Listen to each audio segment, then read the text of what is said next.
The shutter clicked. The sound was sharp, cutting through the hum of the reception hall. Olivia Bennett held the frame steady until the bride passed her position. She checked the digital display. Perfect. She stood amidst the celebration, but her focus shifted. The weight of the camera in her hands felt different today than it had years ago. She remembered the early days of chasing birthday parties across the city, hauling gear through subway turnstiles in the rain. There were no assistants then. No high-end contracts. Just a single lens and a desperate need to find work. She remembered the stack of unpaid bills on her kitchen table, the way she calculated the cost of a meal against the cost of a memory card. She had started with nothing but the belief that a well-timed photo could hold value. Back then, every gig was a scramble for survival, a hunt for the next check to keep the lights on for one more month. The distance between that small, dark apartment and this ballroom was measured in thousands of hours behind the lens. She looked at the screen again, watching the image of the bride fade into the next frame, and the memory of the struggle settled firmly into her pulse. The cycles were brutal. She would book a graduation ceremony, spend 8 hours on her feet, and return home with a check that barely covered the rent. Every dollar she managed to earn evaporated before it could settle in her bank account. She spent hours scouring online listings for discounted software, hoping to shave a few cents off her overhead. If a lens cracked, she skipped dinner for 3 days to replace it. She lived in a constant state of calculation. Could she afford the bus fare to the next job, or should she walk? She prioritized the gear because the gear was the only tool she had to escape the cycle. She spent her nights editing in a room that never felt warm enough, her eyes burning from the screen glare until dawn. She checked her balance on the way to the subway. It was always thin. The numbers rarely moved, trapped in a loop of reinvestment that felt more like a cage than a business. She worked until her back throbbed and her hands cramped, yet the bottom line remained stagnant. She was not building a future yet. She was simply paying for the right to keep working. The request came on a Tuesday. A friend needed a photographer for a wedding, and the budget was higher than anything Olivia had ever seen. The pressure hit her the moment she arrived at the venue. She checked her battery levels 3 times. She wiped the glass of her lens until it was spotless. The ceremony was a blur of movement and light. She stayed low, moving through the aisles with a precision she had never needed before. Every blink of the shutter felt like a gamble. She anticipated the kiss, the ring exchange, and the tears, timing her movements to the heartbeat of the event. She did not stop for water. She did not stop for air. She stayed focused on the light until the final dance concluded. 2 days later, she sent the digital files. The response was immediate. The client called to say the photos were perfect. Within a week, the phone began to ring with inquiries from guests and friends. The referrals arrived in a steady stream, each one carrying the promise of a higher rate. For the first time, she did not have to hunt for work. The bank account began to climb, the numbers shifting upward with every new contract. She looked at the growing balance and realized the cycle of survival had finally broken. The numbers in her bank account ceased to be survival metrics and became opportunities. She sat at her desk, the screen glowing with a balance that felt foreign, even dangerous. Her gaze drifted from the business portal to a browser tab open to a luxury automotive site. The metal of those vehicles looked smooth, flawless, and entirely different from the scarred equipment she carried. She spent hours clicking through high-resolution images of interiors and refined materials. The temptation was a physical weight. It suggested that if she owned these things, she would finally be perceived as successful. She walked to her closet and opened the door, imagining it filled with expensive items that carried prestige. Every time she closed a lucrative contract, the urge to convert the profit into a visible status symbol intensified. She would stand in the middle of her apartment, the silence of the room contrasting with the loud, bright promises on her screen. She touched the keys of her laptop, hovering over the purchase buttons. Her heart rate spiked whenever she calculated the cost of a luxury car against the security of her savings. She wanted the validation of the outside world, yet she feared the return to the life she had just escaped. The conflict settled in her chest, a constant, low-frequency hum of doubt. The laptop screen remained bright, a graveyard of unpurchased status symbols. Olivia leaned back, the leather of her chair creaking in the quiet room. Her eyes flicked to a stack of books gathering dust on the corner of her desk. She reached out, pulling a volume by Napoleon Hill from the pile. She did not know why she chose it. She opened the cover, the spine cracking in the silence. Her eyes moved across the page, scanning for something, anything, to quiet the noise in her head. Then, the sentence stopped her. Successful people convert income into assets. She read it again. The words were simple, yet they landed like a physical blow. She looked back at her browser tabs, the cars, the accessories, the fleeting markers of success. They suddenly felt hollow. The realization hit her with sharp clarity. She had been working to earn, only to immediately trade that effort for things that lost value the moment she touched them. She had been running a race toward a finish line that kept moving further away. Her chest tightened as she calculated the years she had spent, the late nights, the missed sleep, all funneled into depreciating items. She was not becoming wealthy. She was merely becoming a consumer. The screen blurred. She shut the laptop, the sudden darkness of the room feeling like a reset. The next wedding check arrived 2 days later.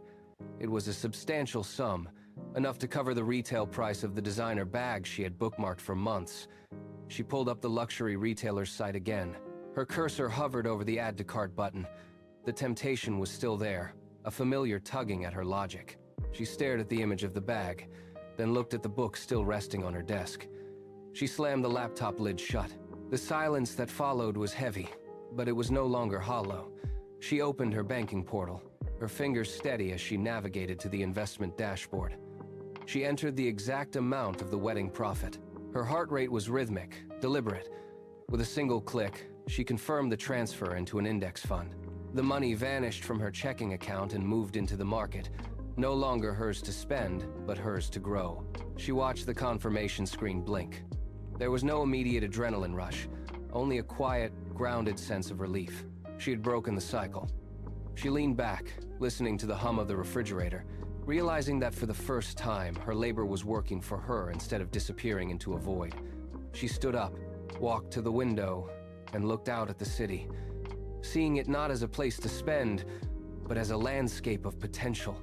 Olivia stopped viewing her camera as a tool for singular tasks and started seeing it as the engine of a larger machine.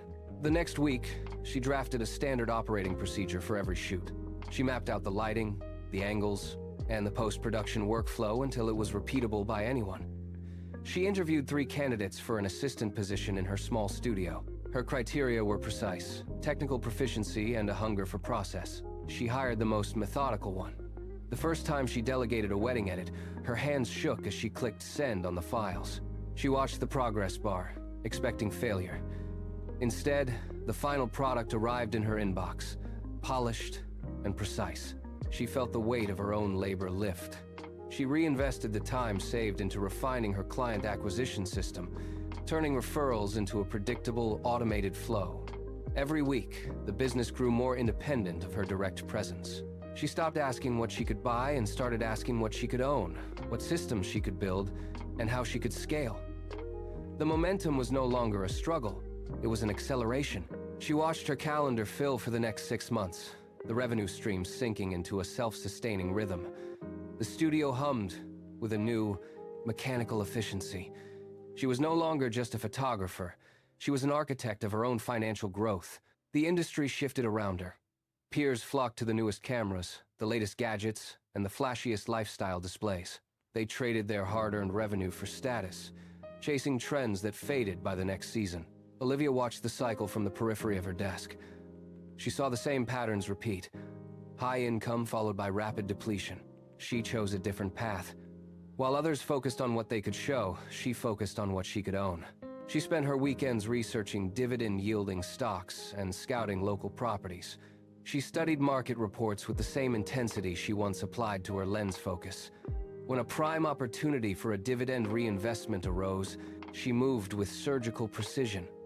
She funneled her business surplus into assets that generated their own value, month after month. Her portfolio grew in the shadows, silent and unseen. It did not require maintenance or vanity. It simply compounded. Every property deed signed and every share purchased added another layer to her foundation. She tracked the numbers on a simple spreadsheet, watching the curves climb steadily upward. The noise of the industry mattered less every day.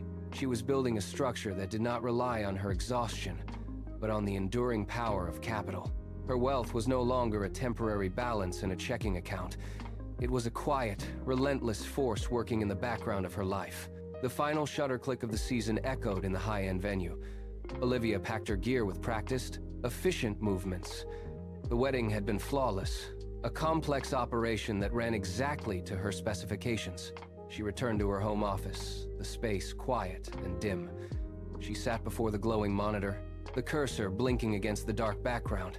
She opened her brokerage account. Her fingers hovered over the keyboard for a fraction of a second before she entered the credentials. The dashboard loaded, a series of graphs and numbers manifesting in blue and white light. She scrolled past the individual holdings, the stocks, the properties, the dividends. Her eyes locked on the bottom right corner of the screen. The total net worth figure was displayed in bold, crisp text, 7 digits. The first number was a 1, followed by 6 zeros. She blinked, once, twice. The screen did not change. The math was absolute, $1 million. The reality of the number surged through her. It was not a sudden windfall or a stroke of fortune. It was the sum of every deliberate choice she had made over the last decade. Every wedding, every reinvestment, every discipline had led to this specific, precise point on a graph. She leaned back, the chair groaning under her weight, and watched the cursor pulse in the silence.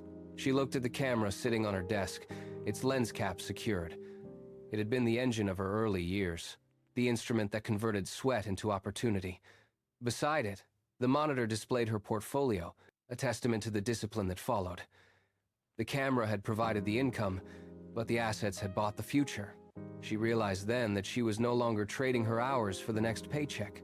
The cycle of survival had ended, replaced by a system that generated its own momentum. She stood up and walked to the window, watching the street below. The world moved in its usual rush, people hurrying toward deadlines and chasing immediate rewards. She felt a deep, quiet resolve in the silence of the room. This was not the end of her work, but the beginning of her choice. She could pick up the camera to capture beauty, or she could set it down to observe the world without the pressure of a deadline. The weight of the last decade lifted, leaving behind a clear, steady horizon. She had built a legacy that would outlast the moments she once scrambled to preserve. She turned off the monitor, the room darkening, and breathed in the stillness. She was free.